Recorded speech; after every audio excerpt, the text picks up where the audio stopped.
नमस्कार दोस्तों, स्वागत है आपका आज फिर से एक न्यू टॉपिक के साथ।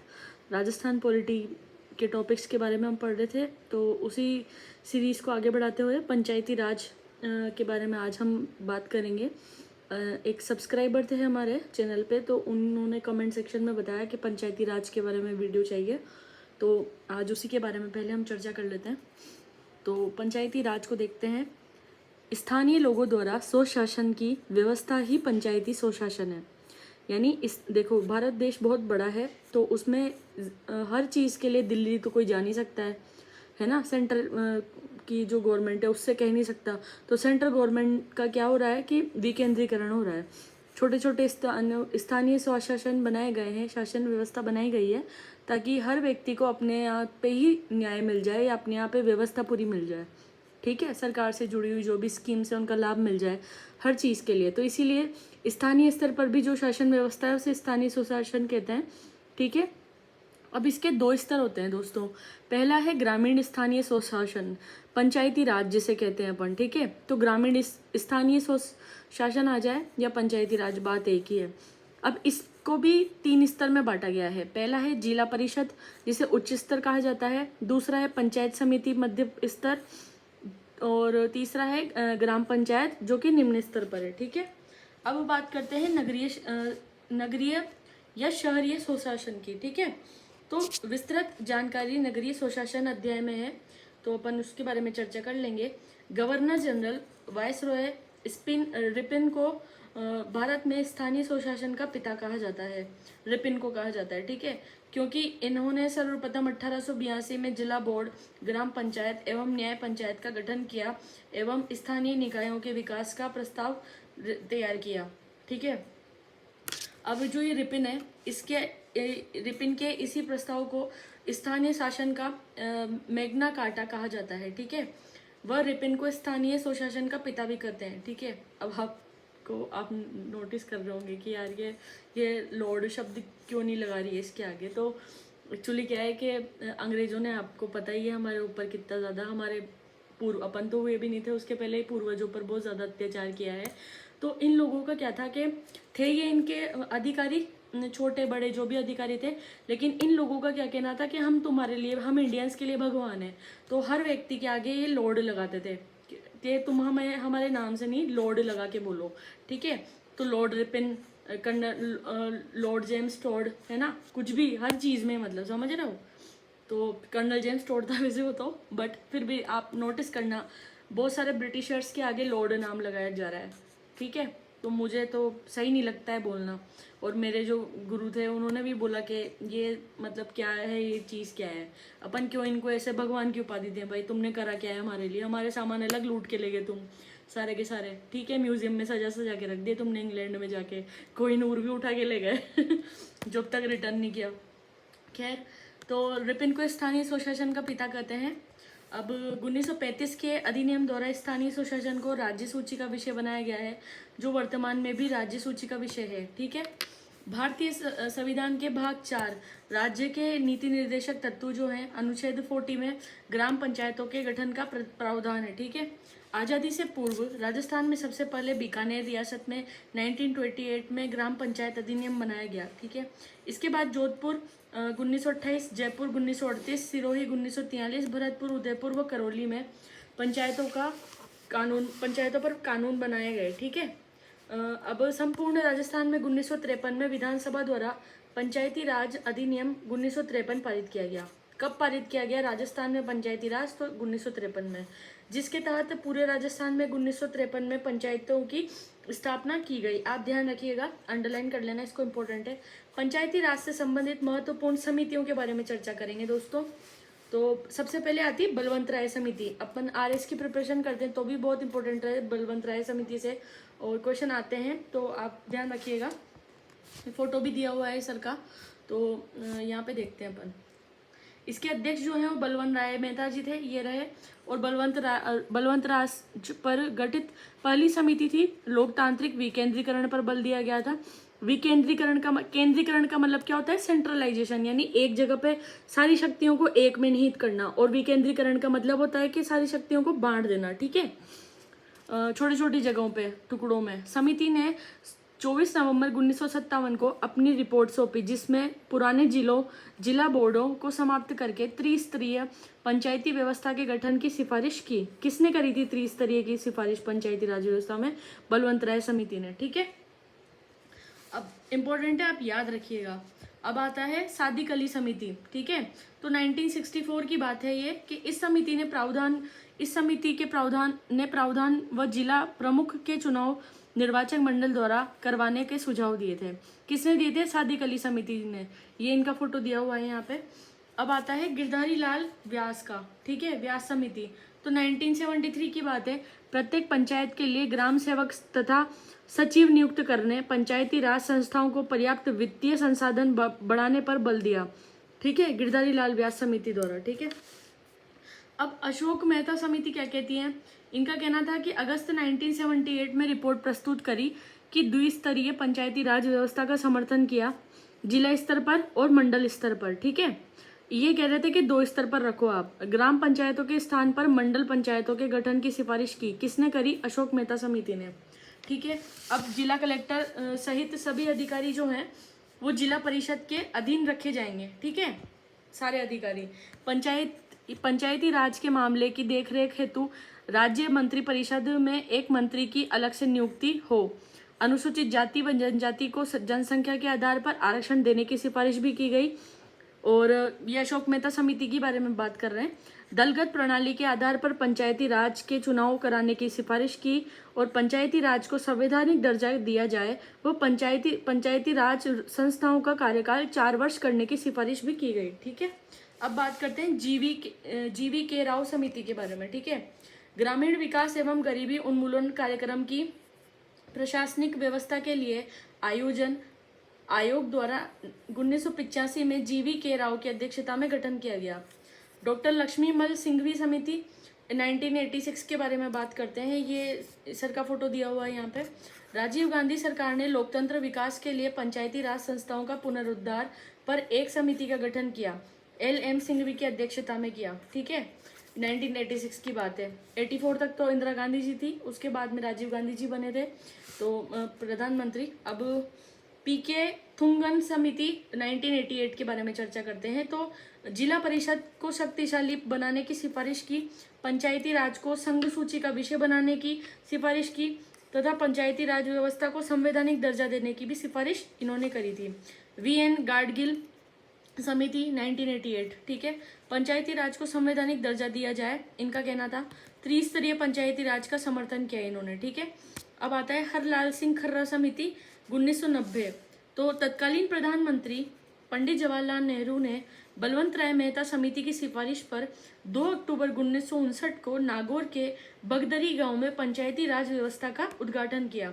तो क्वेश्चन ये आया था दोस्तों अपने EORO के एग्जाम में आया था, या फिर शायद पटवारी जिसमें भी, तो एक आया था गवर्नमेंट एग्जाम में कि पंचायती राज व्यवस्था का उद्घाटन कहाँ पर हुआ या कहाँ से शुरू हुई? तो नागौर। यहाँ पे टिक लगाइएगा। ठीक है, अब देखते हैं अपन आगे। इस समय राजस्थान के मुख्यमंत्री मोहनलाल सुखाड़िया तथा राज्यपाल गुरुमुख निहाल सिंह जी थे। पंचायती राज व्यवस्था की शुरुआत करने वाला राजस्थान देश का पहला राज्य था। दोस्तों बहुत ही खुशी की बात है, हर्ष की बात है कि पंचायती राज की शुरुआत अपन ने करी है, मतलब मैंने नहीं, अपने राजस्थान ने, जिसने द्वितीय पंचवर्षीय योजना में इसकी शुरुआत की है। तो ये क्वेश्चन आया था कि किस पंचवर्षीय योजना के तहत पंचायती राज की व्यवस्था की शुरुआत हुई? तो द्वितीय। और एक पंचायती राज की कहाँ पर हुई थी? तो नागौर में। राजस्थान के बाद दूसरा राज्य आंध्र प्रदेश बना था, जिसने 11 अक्टूबर 1959 को पंचायती राज व्यवस्था प्रारंभ करी। ठीक है, अब बात करते हैं 73वां संविधान संशोधन अधिनियम 1992। तो तत्कालीन प्रधानमंत्री PV नरसिम्हा राव के समय पंचायती राज को संवैधानिक दर्जा दिया गया। ठीक है, कब दिया गया? PV नरसिम्हा राव के टाइम पे 1992 में। 73वां संविधान संशोधन विधेयक लोकसभा में पारित 22 दिसंबर 1992 में हुआ। राज्यसभा में कब हुआ? 23 दिसंबर को। और राष्ट्रपति की मंजूरी कब मिली? 20 अप्रैल 1993 को। ठीक है, कोई भी संशोधन विधेयक या फिर कोई भी विधेयक जब अपने भारत में लॉन्च किया जाता है या बनाया जाता है या लागू करना है ना, तो सबसे पहले तो वो राज्यसभा में और लोकसभा में, दोनों जो सदन है अपने भारत के, उसके अंदर वो पहले उस पर बहस होएगी। फिर सब लोग जब एग्री कर जाएंगे तो फिर वो राष्ट्रपति जी के पास जाएगा, राष्ट्रपति जी के पास कि भाई सर हम चाहते हैं कि पारित हो जाए। राष्ट्रपति जी को अगर उचित लगता है तो फिर उस पर साइन करके और उसे लागू कर देंगे। तो इस पूरी प्रोसेस में देखो टाइम लगता है। अब 24 अप्रैल 1993 की बात है, इस दिन से विधेयक लागू हुआ, अतः 24 अप्रैल को हम अब राष्ट्रीय पंचायती राज दिवस मनाते हैं। अंडरलाइन करना कि राष्ट्रीय पंचायती राज दिवस कब मनता है, तो 24 अप्रैल को, ठीक है। 73वें संविधान संशोधन के तहत संविधान में एक नया भाग 9 जुड़ा। अब क्या हुआ, जिसमें जो आर्टिकल 243 है से आर्टिकल 243 ओ तक है, 11वीं अनुसूची जोड़ी गई, जिसमें 29 विषय रखे दोस्तों। कितने रखे 11वीं अनुसूची में? 29 विषय। 73वें संविधान संशोधन के बाद पंचायती राज अधिनियम सबसे पहले कर्नाटक में लागू हुआ। सबसे पहले चुनाव मध्य प्रदेश में कराए गए। लागू कर्नाटक में हुआ, लेकिन चुनाव कब थे? मध्य प्रदेश में करवाए, ठीक है। अब अनुच्छेद और विवरण कुछ इस प्रकार है, आप स्क्रीनशॉट ले सकते हैं इसका। ये देखिए कि 243 परिभाषाएं दी गई है। 243 क में ग्राम सभा के बारे में है, 243 ख बी के में पंचायतों का गठन है, और 243 सी में पंचायतों की संरचना है, 243 घ डी में स्थानों का आरक्षण है। तो ऐसे भी पूछा जा सकता है कि ग्राम सभाओं का जो विवरण है वो कौन से अनुच्छेद में है, तो फिर आपको आंसर 243 से करना है। तो इसको ऐसे मजाक में मत समझना, ये इंपॉर्टेंट है दोस्तों, ठीक है। तो जो पहली बार पढ़ रहे हैं तो उसको थोड़ा सा टफ लग सकता है, बट ठीक है, आप एक दो बार आंख के सामने से निकालोगे सब हो जाएगा। तो 243 च एफ में सदस्यता के लिए निर्हरताएं अयोग्यताएं हैं, ठीक है। अब आगे बात करते हैं मेरे भाइयों बहनों।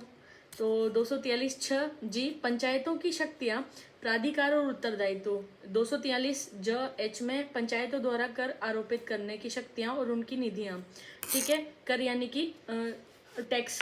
243 छ झ में आई में वित्तीय स्थिति के पुनर्विलोकन के लिए वित्त आयोग का गठन। 243 ज में पंचायतों के लेखाओं की संपरीक्षा। 243 ट के में पंचायतों के लिए निर्वाचन। 243 ठ एल में संघ राज्यों क्षेत्रों को लागू करना, और 243 ड एम में इस भाग का कतिपय क्षेत्रों में लागू न होना। 243 ड ण में विद्यमान विधियों और पंचायतों का बना रहना, और 243 ण ओ में निर्वाचन संबंधी मामलों में न्यायालयों के हस्तक्षेप का वर्जन। इसी बात पे तो चाय बन जानी चाहिए थी, इतना सारा है, बट ठीक है। ये आप स्क्रीनशॉट ले लेना इसका, ताकि आप बाद में भी पढ़ना चाहें तो पढ़ लेना। ये देखो आप स्क्रीनशॉट ले लो, ठीक है। और अब बात करते हैं दोस्तों अनुच्छेद 243 परिभाषाएं, ठीक है। तो ग्राम सभा पंचायत मध्यवर्ती स्तर व जिला की परिभाषाएं हैं, ठीक है। अनुच्छेद 243 में क्या है? क में ग्राम सभा ग्राम स्तर पर ऐसी शक्तियां का प्रयोग और ऐसे कृत्यों का पालन करेगी जिसका निर्धारण राज्य के विधानमंडल द्वारा कानून बनाकर किया जाएगा। राज्य का जो विधानमंडल है ना, यानी कि जो स्टेट लेजिस्लेचर है, वो कानून बनाएगी और फिर उसका निर्धारण करेगी, ठीक है ना। ऐसे मनमानी आचरण नहीं कर सकते लोग बाग। अब अनुच्छेद 243 की बात करें तो ख ब में पंचायतों का गठन के बारे में बताया गया है। तो पंचायती राज में 30 स्तरीय ढांचा अपनाया गया है। एक तो ग्राम पंचायत है गांव में, फिर पंचायत समिति आती है थोड़ा तहसील स्तर पर, ठीक है। फिर उसके बाद जिला परिषद आती है, ठीक है। तो 3 स्टेप में बांटा गया है, इसको ये याद रखना आप। अनुच्छेद गठन के बारे में 243 में बताया गया है, और 3 स्तरीय ढांचा है अपने पास। अब यार मतलब ऐसा नहीं होता, देखो ये फैसिलिटी एक प्रकार की कि कोई भी गांव का व्यक्ति है तो उसको जिला स्तर पर क्यों जाना पड़े, डिस्ट्रिक्ट में क्यों जाना पड़े, वहां बेचारा वो परेशान होएगा। जिससे अच्छा है कि उसको ग्राम पंचायत स्तर पर ही अपनी प्रॉब्लम का निवारण मिल जाए। वहां नहीं होता है तो फिर वो पंचायत समिति में जाएगा। इस तरीके से कड़ी से कड़ी जोड़िए ताकि लोगों के लिए आसानी हो सके। राज्य विधानमंडल कानून बना। अब अनुच्छेद 243 ग सी क्या कहता है? ये पंचायतों की संरचना की बात करता है दोस्तों। तो राज्य विधानमंडल कानून बनाकर पंचायतों की संरचना का प्रावधान कर सकेगा, ठीक है। ग्राम स्तर पर ग्राम पंचायत के मध्यवर्ती स्तर खंड स्तर पर पंचायत समिति के सभी सदस्य प्रत्यक्ष मतदान द्वारा, जबकि जिला स्तर पर जिला परिषद के सभी सदस्य राज्य विधानमंडल द्वारा बनाए गए अनुसारों के अनुसार चुने जाएंगे। पंचायती स्तर पर तो प्रत्यक्ष मतदान होगा, अपन वोट करने जाएंगे, समझ रहे हो। अपन क्या है, वार्ड मेंबरों को चुनेंगे और फिर वो नगर पालिका के व्यक्ति को चुनेगा, ठीक है। वो जो वार्ड मेंबर है वो नगर पालिका के प्रमुख को चुनेंगे। ऐसे ही गाँव में भी होता है प्रत्यक्ष मतदान, पंचायतों में भी यही है सिस्टम। लेकिन जिला परिषद में क्या होता है कि सदस्य राज्य विधानमंडल द्वारा बनाए गए कानून के अनुसार चुने जाएंगे, ठीक है। ग्राम पंचायत के अध्यक्ष के बारे में बात करते हैं। तो जो अपने सरपंच का चुनाव प्रत्यक्ष रूप से होता है, ठीक है। सरपंच जी का आप जानते हो, बहुत से लोग कार के पीछे भी लगाते हैं सरपंच। आप में से भी कोई एक सरपंच जी के घर से देख रहा हो तो नमस्ते मेरा प्रणाम स्वीकार करें। और सरपंच जी का एक अलग ही दबदबा रहता है यार, तो वाली बात है। खंड स्तर के अध्यक्ष और अब तो वैसे भी चलो लोग थोड़े ज़्यादा पढ़े लिखे हो गए हैं, वरना पहले के ज़माने में तो गांव में सरपंच का जो खौफ था और जो दबदबा था, खौफ तो क्या दबदबा था, मतलब एक कह रहे सरपंच जी, वो वाली बात है, मतलब प्रधानमंत्री था गाँव का ये वाली बात है। तो अभी भी कुछ लोग पूर्व सरपंच ऐसे लिखते हैं, तो अलग ही वाइब है भाई लोगों की, अलग अलग खुशी है लोगों की। तो खंड स्तर के अध्यक्ष, आप बुरा मत मानिए कोई भी एक तो बात को बुरा लग जाए तो पहले ही सॉरी डिस्क्लेमर साथ में दे दूं। तो खंड स्तर के अध्यक्ष, प्रधान व जिला स्तर के अध्यक्ष, जिला स्तर के अध्यक्ष, जिला प्रमुख का चुनाव निर्वाचित सदस्यों द्वारा अपने में से किया जाता है। अब अनुच्छेद 243 क्या कह रहा है, डी, स्थानों का आरक्षण हो भाई, कि चुनाव होंगे तो स्थान आरक्षित कर लो, हर कैटेगरी का आदमी वहाँ पहुँचना चाहिए। ऐसा नहीं है कि कोई अगर, जैसे लोगों ने बोल रखा है कि भाई निम्न श्रेणी के लोगों को नहीं दिया जाएगा उचित, तो हर वर्ग के लोगों को बराबर इक्वल माना गया है अपने कानून में। तो अनुसूचित जाति और जनजाति को जनसंख्या के अनुपात में आरक्षण दिया जाएगा। और देखो इनकी भी सीटें निर्धारित की गई है, देखो बहुत अच्छी बात है। सभी वर्गों में महिलाओं के लिए 1/3 33% आरक्षण भी है कि भाई नहीं, पुरुष ही पुरुष नहीं रूल मेकर रहेंगे, महिलाएं भी आएंगी, महिलाएं भी अपना, देखो हर जगह पे महिला अपने साथ एक सेंसिटिविटी लाती है, तो महिला जो है वो महिलाओं के बात को आगे बढ़ाएंगी, ठीक है। इसलिए महिलाओं को भी हर जगह पे स्थान दिया गया है। और 2009 में केंद्र सरकार ने महिलाओं के लिए 50% आरक्षण का प्रावधान किया, लेकिन अभी तक संविधान में संशोधन प्रस्तावित है, यानी संशोधन नहीं हुआ है, प्रस्तावित है। अब अनुच्छेद 243 ड की बात कर लेते हैं। ई, पंचायतों की अवधि, अनुच्छेद 243 ड 1 में पंचायती राज संस्थाओं का कार्यकाल प्रथम बैठक की तारीख से 5 वर्ष तक का बताया गया है। पहली बैठक की तारीख से 5 वर्ष तक का रहेगा, ठीक है। अनुच्छेद 243 ड 3 क में क्या बोला है, पंचायती राज संस्थाओं के कार्यकाल समाप्ति से पूर्व चुनाव कराने आवश्यक है, ठीक है। कार्यकाल समाप्ति से पहले चुनाव करा लो ताकि बिल्कुल खाली नहीं रहनी चाहिए सीट, ठीक है। अब उसके बाद है कि कार्यकाल समिति, कार्यकाल की समाप्ति के पूर्व भी पंचायती राज संस्थाओं को भंग किया जा सकता है, यानी अगर कार्यकाल का टाइम अभी बाकी है तो भी उसके पहले ही भंग भी किया जा सकता है, अगर कोई गलती हो गई हो, लोग सही से काम नहीं कर रहे हो, भ्रष्टाचार मचा रखा हो। लेकिन विघटन की तारीख से 6 माह के भीतर चुनाव कराने आवश्यक है, ठीक है। कि भाई अगर विघटित हो गई मान लो कोई जगह पे, तो 6 महीने के अंदर काम चुनाव कराओ आप। अनुच्छेद 243 F क्या कहता है, सदस्यों के लिए निर्भरताएं, निर्भरताएं का मतलब अयोग्यताएं क्या क्या है, सॉरी योग्यताएं क्या क्या है। पंचायती राज संस्थाओं के किसी भी स्तर पर चुनाव लड़ने के लिए न्यूनतम आयु 21 वर्ष तो होनी चाहिए। ऐसा नहीं है कि तुमने टीनेजर को लाके बिठा दिया हो, थोड़ा मैं ऐसा नहीं कह रही हूँ, कुछ छोटे लोग होते हैं उम्र में, लेकिन अनुभव मैटर करता है, देखो दोस्तों, ठीक है। तो 21 वर्ष तो एटलीस्ट होना चाहिए, ठीक है। तो अब बात करते हैं अनुच्छेद 243 की 6G की, पंचायतों को शक्तियां, प्राधिकार और उत्तरदायित्व। 11वीं अनुसूची में पंचायती राज संस्थाओं को 29 विषयों पर कानून बनाने की शक्तियां दी गई, ठीक है। पहला है कृषि, दूसरा है भूमि सुधार व मृदा संरक्षण। ये आप इसको आप स्क्रीनशॉट ले लेना, ये इंपॉर्टेंट है कि 11वीं अनुसूची में पंचायती राज संस्थाओं को 29 विषयों पर कानून बनाने की इन्होंने पावर दी है। तो लघु सिंचाई, जल प्रबंध और जलग्रहण विकास, पशुपालन, डेयरी व मुर्गी पालन, मत्स्य पालन, सामाजिक वानिकी व कृषि वानिकी, लघु वन उत्पादन, लघु उद्योग, खाद्य प्रसंस्करण उद्योग समेत खादी व ग्रामीण कुटीर उद्योग, ग्रामीण आवास, पेयजल, ईंधन व चारा, ठीक है दोस्तों। आगे बात कर लेते हैं, ये इसका भी स्क्रीनशॉट ले लेना, ले लिया होगा अब तक तो। अब सड़कें, नालियाँ, पुल व जलमार्ग, सार्वजनिक वितरण प्रणाली, सामुदायिक संपदा का रखरखाव, शिक्षा, प्राथमिक व माध्यमिक स्कूलों समेत तकनीकी प्रशिक्षण व व्यावसायिक प्रशिक्षा, प्रौढ़ व अनौपचारिक शिक्षा, पुस्तकालय, सांस्कृतिक गतिविधियां, बाजार व मेले, स्वास्थ्य व साफ सफाई, अस्पताल, प्राथमिक स्वास्थ्य केंद्र व डिस्पेंसरियां, परिवार कल्याण, महिला व बाल विकास, समाज कल्याण, विकलांगों का कल्याण और कमजोर वर्गों का कल्याण, खासकर अनुसूचित जाति का व जनजाति का, ग्रामीण विद्युतीकरण, विद्युत वितरण और गैर परंपरागत ऊर्जा स्रोत, गरीबी उन्मूलन। ठीक है, ये सारे इनके 29 कार्य हैं। अब अनुच्छेद 243 के क्या कहता है? पंचायतों के लिए निर्वाचन। पंचायती राज व्यवस्था के लिए निर्वाचक नामावली तैयार करने, उनके चुनाव करवाने का दायित्व किसको दिया जाता है? राज्य निर्वाचन आयोग को दिया जाता है। अति महत्वपूर्ण लाइन है दोस्तों कि निर्वाचन का जिम्मेदारी कौन लेगा? तो राज्य निर्वाचन आयोग लेगा। अपन ने अभी लास्ट वीडियो में आप देखना निर्वाचन आयोग के बारे में मैंने पूरा आपको बताया है, तो ध्यान रखिएगा कि पंचायतों में जो चुनाव है उसकी भी जिम्मेदारी राज्य निर्वाचन आयोग लेता है। ठीक है, अब राजस्थान पंचायती राज अधिनियम के बारे में बात करेंगे। तो राजस्थान के राज्यपाल द्वारा 23 अप्रैल 1994 को राजस्थान पंचायती राज अधिनियम 1994 को स्वीकृति दी गई। ठीक है, वार्ड सभा के बारे में बात करते हैं। तो इसका उल्लेख राजस्थान पंचायती राज अधिनियम 1994 के अध्याय 2 में है। मूल अधिनियम में इसका उल्लेख नहीं था। वर्ष 2000 में संशोधित करके वार्ड सभा की स्थापना की गई। वार्ड सभा के सदस्य उस वार्ड में निवास करने वाले सभी वयस्क व्यक्ति होंगे। ठीक है, और वार्ड सभा की वर्ष में कम से कम 2 बैठक तो होने आने वाले हैं, और बैठक की गणपूर्ति के लिए वार्ड सभा के कुल सदस्यों के 1/10 यानी 10% की उपस्थिति आवश्यक होगी। वार्ड सभा की बैठक की अध्यक्षता जो है वार्ड पंच के द्वारा की जाएगी। वार्ड पंच करेगा इसकी अध्यक्षता। ठीक है, अब ग्राम सभा के बारे में बात करें अगर, तो राजस्थान पंचायती राज अधिनियम 1994 के अध्याय 2 क की धारा 8 में ग्राम सभा के गठन का प्रावधान है। तो ये अंडरलाइन कर लेना मेरे भाइयों बहनों कि ग्राम सभा का जो प्रावधान है वो किसमें है?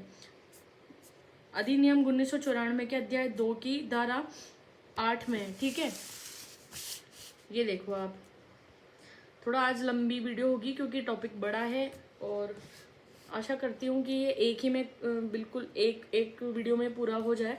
तो प्रावधान इसमें कहा गया है कि प्रत्येक पंचायत के लिए एक ग्राम सभा होगी जिसके सदस्य उस पंचायत क्षेत्र के गांवों के में आने वाले पंजीकृत मतदाता होंगे। प्रत्येक साल ग्राम सभा की कम से कम 2 बैठक तो होनी चाहिए दोस्तों। नोट भी देख लो, राजस्थान पंचायती राज उपबंधों का अनुसूचित क्षेत्रों में लागू होने के संबंध में उपांतरण नियम 2011 में राजस्थान में ग्राम सभा की संयुक्त बैठकों का प्रावधान है, जिसकी अध्यक्षता सरपंच द्वारा की जाएगी। संयुक्त बैठक में प्रत्येक ग्राम सभा में से सदस्यों का कम से कम 5% यानी कि 10 सदस्य इसमें से जो भी कम हो की उपस्थिति अनिवार्य है। अब धारा 8 क्या कह रही है? तो बैठक की गणपूर्ति के लिए कुल सदस्य संख्या वही 10% या 1/10 की उपस्थिति आवश्यक होगी। धारा 8 ग क्या कहती है? ग्राम सभा की बैठकों की अध्यक्षता सरपंच द्वारा करी जाएगी। वापस सरपंच जी आ गए फॉर्चूनर के अंदर बैठ के, तो और उसके बाद सरपंच जी जो हैं उनकी अनुपस्थिति अगर रहेगी तो उसमें अध्यक्षता ग्राम सभा के ऐसे सदस्य द्वारा की जाएगी जिसे ग्राम सभा में उपस्थित सदस्यों के द्वारा बहुत मत से निर्वाचित किया जाएगा। ठीक है दोस्तों, क्या है ना, पढ़ते पढ़ते बोर नहीं होना चाहिए, इसलिए थोड़ा सा मैं मजाक कर लेती हूँ, तो आप इसमें बिल्कुल बुरा मत मानिएगा। ठीक है, क्योंकि मेरा तो यही रूल है कि थोड़ा सा मस्ती के वे में पढ़ाई करनी चाहिए। ठीक है, ताकि थोड़ा सा अच्छा रहे, दिमाग सही से काम करता है। सीरियस होके बैठ जाएंगे तो फिर तो कुछ दिमाग में भी नहीं जाएगा। ठीक है, तो चलते हैं दोस्तों, पंचायती राज का त्रिस्तरीय ढांचा देखते हैं अब अपन। ठीक है, तो अब अपन ने बात करी थी कि गांव स्तर पर ग्राम पंचायत होगी। ठीक है, राजनीतिक प्रमुख कौन है? अपने सरपंच जी। ठीक है, और न्यूनतम आयु 21 वर्ष की है। प्रशासनिक प्रमुख जो है ग्राम विकास अधिकारी वीडियो। बहुत सारे भाई बहन तो इसकी तैयारी भी कर रहे होंगे। ठीक है, तो विलेज डेवलपमेंट ऑफिसर आप जब बन जाएंगे तो मुझे मिठाई खिलाने ज़रूर आना। और सदस्यों का चुनाव, वार्ड पंच का प्रत्यक्ष निर्वाचन, और अध्यक्ष व उपाध्यक्ष का चुनाव, सरपंच का चुनाव प्रत्यक्ष रूप से जनता द्वारा होता है। आप सब जानते हैं सरपंच जी का चुनाव तो गांव में खुद व्यक्ति जाता है और चुनाव का वोटिंग करके आता है। वह उप सरपंच का चुनाव अप्रत्यक्ष रूप से वार्ड पंचों द्वारा किया जाता है। ये सेम उसी तरीके से है जैसे अपन नगर पालिका क्षेत्र में वार्ड मेंबरों को चूज करते हैं और फिर वार्ड मेंबर अध्यक्ष को वो नगर पालिका के जो वार्ड मेंबर है ना वो वोट करके और वो सिलेक्ट करते हैं। ठीक है, उसी तरीके से। तो उप सरपंच का तो कौन है, ये सारे लोग जो पंच बनेंगे ना, वो देखो सबसे छोटी इकाई होती है पंच, पंच से मिलकर बनता है सरपंच, है ना। और सरपंच और यही जो पंच है वही सारे वोटिंग करके उप सरपंच, नहीं सरपंच को तो सॉरी, सरपंच को तो अपन डायरेक्ट वोट करेंगे, ठीक है। सारे पंचों को भी अपन चूज कर लिया, अब वो सारे मिलके ना उप सरपंच को चूज करेंगे। शपथ, वार्ड पंच, उप सरपंच व सरपंच को पीठासीन अधिकारी शपथ दिलाता है, ठीक है। त्याग पत्र वार्ड पंच, उप सरपंच व सरपंच त्याग पत्र खंड विकास अधिकारी को देंगे। किसको देंगे, खंड विकास अधिकारी को। ऐसा आ जाए उप सरपंच किसको देगा, सरपंच जो है वो किसको त्याग पत्र देगा, तो अपने खंड विकास अधिकारी को देंगे। न्यूनतम पंच संख्या जो है वो, न्यूनतम पंच संख्या 5, 3000 की आबादी तक में 5 पंच होने अनिवार्य हैं, ठीक है। सॉरी दोस्तों, ये जो मेरा वायरल हो गया था तो अभी तक भी ठीक नहीं हो पाया है, बट ठीक है। तो अब देखते हैं, बैठक जो है 15 दिन में कम से कम एक बार बैठक होगी, ठीक है। पदेन सदस्य ग्राम विकास अधिकारी, उस ग्राम पंचायत के पंचायत समिति व जिला परिषद सदस्य, ठीक है, पदेन सदस्य होंगे। अब पंचायत समिति जो है तो खंड मध्य स्तर पर होती है, राजनीतिक प्रमुख प्रधान होता है और न्यूनतम आयु 21 वर्ष होती है। प्रशासनिक प्रमुख खंड विकास अधिकारी बीडीओ होता है, ठीक है। और ये सदस्यों का चुनाव जो है पंचायत समिति सदस्यों का प्रत्यक्ष निर्वाचन, ठीक है। अध्यक्ष कौन है, सॉरी अध्यक्ष और उपाध्यक्ष का चुनाव तो प्रधान व उप प्रधान का निर्वाचित सदस्यों में से अप्रत्यक्ष निर्वाचन होता है। शपथ, पंचायत समिति सदस्यों को पीठासीन अधिकारी तथा उप प्रधान व प्रधान को उपखंड अधिकारी शपथ दिलाता है। दोस्तों समझ रहे हो, तो ऐसा सीन है। और त्याग पत्र जो है, अब कुछ बात हो गई हो, कुछ मतलब कुछ करप्शन हो गया हो या जो भी बात है, कुछ भी रीजन हो सकता है, तो त्याग पत्र किसको देंगे दोस्तों, तो पंचायत समिति सदस्य वो उप प्रधान अपना त्याग पत्र प्रधान को देंगे तथा प्रधान अपना त्याग पत्र जिला प्रमुख को देगा, ठीक है। तो जिला प्रमुख की भी यहाँ पे वैल्यू है बहुत। और न्यूनतम सदस्य संख्या तो देखो 15 सदस्य होने चाहिए कम से कम 1 लाख की आबादी तक। अगर 1 लाख लोग हैं तो उनके ऊपर 15 सदस्य तो न्यूनतम होने ही चाहिए। बैठक जो है वो 1 माह में कम से कम 1 बार बैठक भी बुलाई जाए इनकी। अब पदेन सदस्य जो हैं, खंड विकास अधिकारी उस पंचायत समिति क्षेत्र के विधायक, सांसद तथा जिला परिषद सदस्य, उस पंचायत समिति में आने वाले सभी ग्राम पंचायतों के सरपंच, ठीक है, ये पदेन सदस्य रहेंगे। अब जिला परिषद के बारे में बात करते हैं आप, ठीक है। जिला परिषद यानी जिला शीर्ष स्तर पर होगा।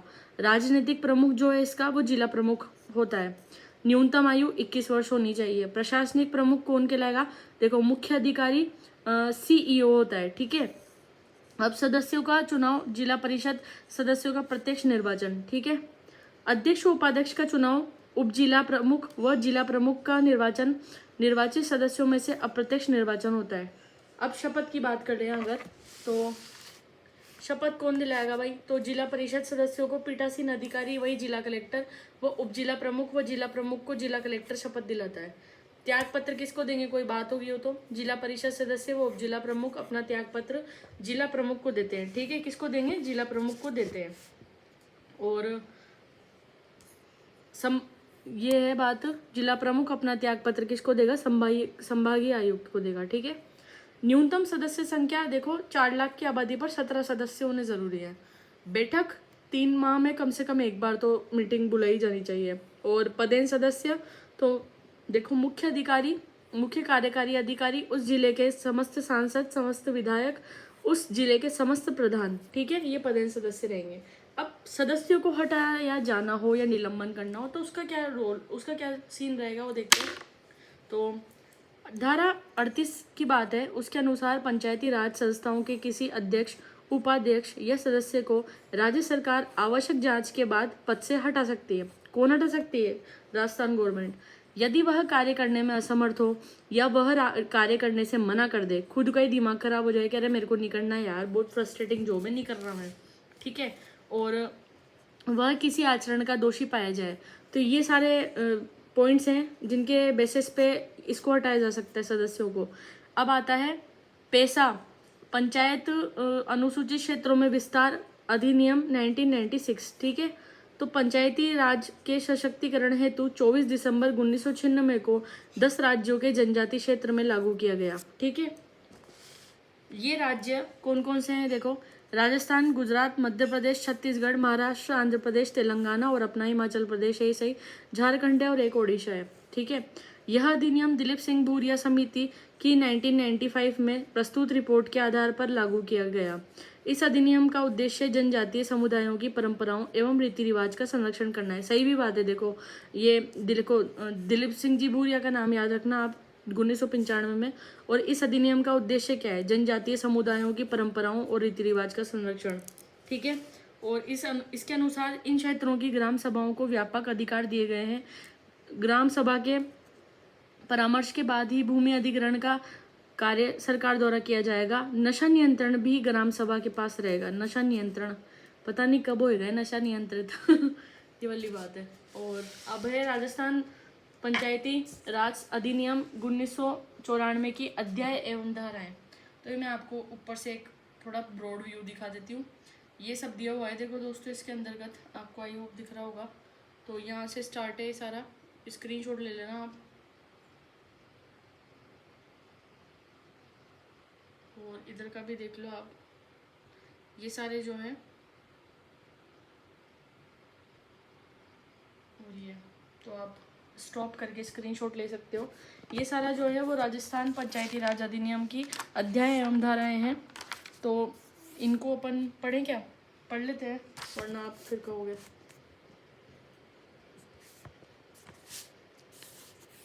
या दोस्तों वीडियो ज़्यादा लंबी हो जाएगी, तो मैं ऐसा करती हूँ कि इसको बता देती हूँ मैं। इधर भी धाराएं हैं, आप पहले इसका भी स्क्रीनशॉट ले लेना। इधर भी धाराएं दी हुई है सर ने, और ये इंपॉर्टेंट है देखो, तो पढ़ना तो ज़रूरी है। अब अपन सीधा महत्वपूर्ण बिंदुओं के ऊपर चर्चा कर लेते हैं। महत्वपूर्ण बिंदु ऐसे हैं कि इनमें से क्वेश्चन आ सकता है, तो इनको हल्के में मत समझना।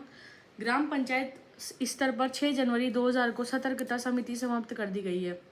और ऐसा मत समझना कि मैं चलो मैं ऐसा करती हूँ, इसको कवर करवा ही देती हूँ, वरना आप लोगों पर गलत वो चल जाएगा इंप्रेशन के भाई मैं बीच बीच में स्किप कर देती हूँ। मैं सारा सब कुछ पढ़ाती हूँ, बस मेरी वीडियो जो है बहुत ज़्यादा लंबी हो जाएगी और अपलोड में भी टाइम लगता है। सो मैं चाहती हूँ कि आपको कंटेंट मिल जाए। तो पहले महत्वपूर्ण बिंदु देख लेते हैं। ग्राम पंचायत स्तर पर 6 जनवरी 2000 को सतर्कता समिति समाप्त कर दी गई है। ठीक है, ग्राम पंचायत स्तर पर अटल सेवा केंद्र स्थापित करे गए हैं, ये लेटेस्ट न्यूज़ है। और राजस्थान में प्रत्येक पंचायत में सामाजिक अंकेक्षण 1 साल में 2 बार किया जाता है। राजस्थान की पहली महिला सरपंच 1961 में बनी थी। कौन बनी थी? छगन बहन, खींचन गांव फलोदी की रहने वाली है, इंपॉर्टेंट याद रखना। राजस्थान की प्रथम महिला जिला प्रमुख, इनका भी क्वेश्चन आ चुका है, नगेंद्र बाला, कोटा की रहने वाली हैं। और राजस्थान में पंचायती प्रशिक्षण केंद्र जो है वो PTC 6 है। यदि कोई पंचायती राज संस्था भंग विघटित हो जाती है तो चुनाव 6 महीने के भीतर होने चाहिए, तथा भंग होने के पश्चात नवगठित पंचायती संस्था मूल संस्था की शेष अवधि के लिए कार्य करेगी। यदि पंचायत के विघटन के बाद शेष अवधि 6 माह से कम है तो चुनाव कराना आवश्यक नहीं है। राजस्थान पंचायती राज अधिनियम 1994 में संशोधन करके 2021 में पंचायत समिति और जिला परिषद का गठन किया गया था। अब धारा 79 क्या कहती है, सॉरी 89 है, 2 में ग्राम सेवक का उल्लेख किया गया है। ये देखो आप, ग्राम सेवक का उल्लेख जो है वो 1889 में किया गया है। लेकिन राजस्थान पंचायती राज संशोधन अधिनियम 2021 द्वारा ग्राम सेवक का नाम बदलकर ग्राम विकास अधिकारी कर दिया है, VDO। ठीक है, विलेज डेवलपमेंट ऑफिसर। और नवंबर 2020 तक पंचायती राज संस्थाओं के चुनाव 11 बार 1960, 65, 78, 81, 88, 95, 2005, 10, 15, 20 में हो चुके हैं। कितनी बार हो चुके हैं दोस्तों? 11 बार। वित्त आयोग से पंचायती राज संस्थाओं में ग्राम पंचायत को अनुदान दिया जाता है। ठीक है, अब जिला स्थापना समिति का अध्यक्ष कौन है? जिला प्रमुख होता है, याद रखना। और राजस्थान में स्थानीय स्वशासन विभाग, स्थानीय निकाय निदेशालयों का कार्यालय जयपुर में है। पंचायती राज संस्थाओं के निर्वाचित जनप्रतिनिधियों, अधिकारियों, कर्मचारियों को निम्नलिखित संस्थानों द्वारा प्रशिक्षण दिया जाता है। ग्राम विकास अधिकारी प्रशिक्षण केंद्र मंडौर जोधपुर में है। पंचायत प्रशिक्षण केंद्र डूंगरपुर में है। पंचायत प्रशिक्षण केंद्र अजमेर में है। देखो ये सब है। देखो दोस्तों, जो स्किप किया हुआ पार्ट है उसमें से आता है, माना मैंने बात, और आप उसके स्क्रीनशॉट लेके खुद से पढ़ सकते हैं और रिवीजन कर सकते हैं। बट ये जो क्वेश्चंस है ना, ये इंपॉर्टेंट है, अति महत्वपूर्ण है। तो पंचायती राज संस्थाओं के निर्वाचन जनप्रतिनिधियों, अधिकारियों व कर्मचारियों को निम्नलिखित संस्थानों द्वारा प्रशिक्षण दिया जाता है। ग्राम विकास अधिकारी प्रशिक्षण केंद्र कहाँ पर है? ये याद रखना, मंडोर में है। पंचायत प्रशिक्षण केंद्र डूंगरपुर में है। पंचायत प्रशिक्षण केंद्र अजमेर में है। हरिश्चंद्र माथुर राजस्थान राज्य लोक प्रशासन संस्थान जयपुर व उदयपुर में है। और इंदिरा गांधी पंचायती राज और ग्रामीण विकास संस्थान कहाँ पर है? जयपुर में है। ये तो 4 अंडरलाइन ही कर लेना, बहुत इंपॉर्टेंट है। ठीक है, तो ठीक है दोस्तों, यहाँ से हमने देख रहे थे हम तो प्रारंभिक वार्ड सभा, और उसके बाद पंचायती राज सभा संस्थाएं, उसके बाद ये सारा चलता है यहाँ तक, और राज्य सरकार आदि की शक्तियाँ और प्रक्रिया, और बस यहाँ तक। तो ये सारा अपन ने स्किप किया, बाकी अपन ने पूरा पढ़ लिया, इसको कवर कर लिया है। आप स्किप करके स्क्रीनशॉट ले लेना, और आशा करती हूँ कि वीडियो आपके लिए हेल्पफुल रहेगा। तो नेक्स्ट वीडियो के लिए बने रहिए साथ, और कमेंट सेक्शन में बता देना कि नेक्स्ट वीडियो किस पर चाहिए, तो मैं उसी पर बना दूँगी। और कल्चर के भी अपन टॉपिक्स कवर करेंगे, और हिस्ट्री के भी करेंगे एज वेल। और thanks for watching my video. तो नेक्स्ट वीडियो के लिए आप सब्सक्राइब कर लेना चैनल को, और पसंद आए तो लाइक भी कीजिएगा। दोस्तों के साथ शेयर करना मत भूलिएगा। ठीक है, तो जय श्री महाकाल सभी को। जय श्री राम। खम्मा गढ़ी।